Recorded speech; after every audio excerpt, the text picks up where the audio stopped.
നമസ്കാരം. മലപ്പുറം ജില്ലയിലെ എടവണ്ണയിൽ പോലീസ് നടത്തിയ മിന്നൽ പരിശോധനയിൽ വൻ ആയുധശേഖരമാണ് പിടികൂടിയിരിക്കുന്നത്.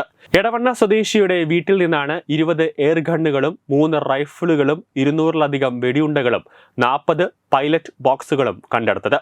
സംഭവത്തെ തുടർന്ന് ഉണ്ണിക്കമ്മദിനെ പോലീസ് അറസ്റ്റ് ചെയ്തിട്ടുണ്ട്. ആയുധ നിയമപ്രകാരം കേസെടുത്തിട്ടുണ്ട്.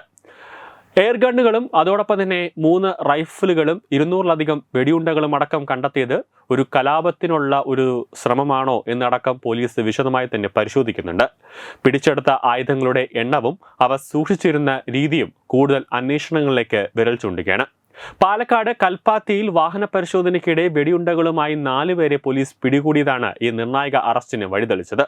ചോദ്യം ചെയ്യലിൽ മൃഗവേട്ടയ്ക്കായി ഈ ആയുധങ്ങൾ മലപ്പുറം എടവണ്ണയിലെ ഒരു സ്വകാര്യ വ്യക്തിയിൽ നിന്ന് വാങ്ങിയതാണെന്ന് ഇവർ മൊഴി നൽകിയിരുന്നു.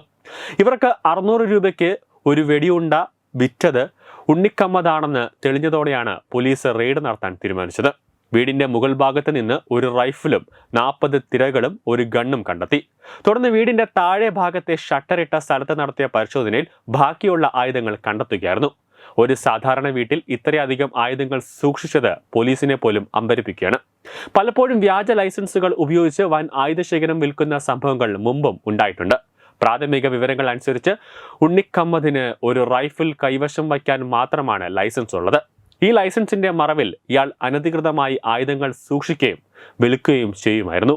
ഈ ആയുധങ്ങൾ എവിടെ നിന്ന് ലഭിച്ചു, മറ്റാവശ്യങ്ങൾക്കായി ഇത് ഉപയോഗിച്ചിട്ടുണ്ടോ തുടങ്ങിയ കാര്യങ്ങൾ കണ്ടെത്താൻ പോലീസ് വിശദമായി തന്നെ അന്വേഷണം നടത്തും. വന്യമൃഗങ്ങളെ വേട്ടയാടുന്നതിന് പുറമെ ഈ ആയുധങ്ങൾ മറ്റ് കുറ്റകൃത്യങ്ങൾക്ക് ഉപയോഗിച്ചിട്ടുണ്ടോ എന്നും പോലീസ് പരിശോധിക്കുന്നുണ്ട്.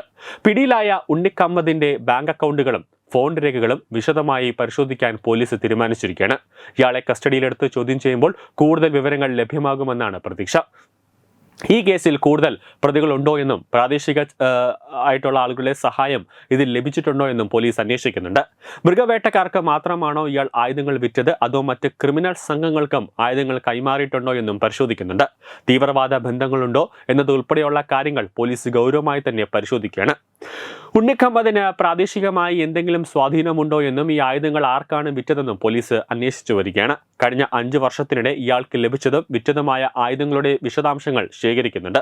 സമാനമായ മറ്റു കേസുകളുമായി ഈ സംഭവത്തിന് ഏതെങ്കിലും തരത്തിൽ ബന്ധമുണ്ടോ എന്നും മുൻപ് പാലക്കാടും വയനാട്ടിലും പിടികൂടിയ ചില ആയുധക്കടത്ത് സംഘങ്ങളുമായി ഇയാൾക്ക് ബന്ധമുണ്ടോ എന്നും പോലീസ് പരിശോധിക്കുന്നുണ്ട്.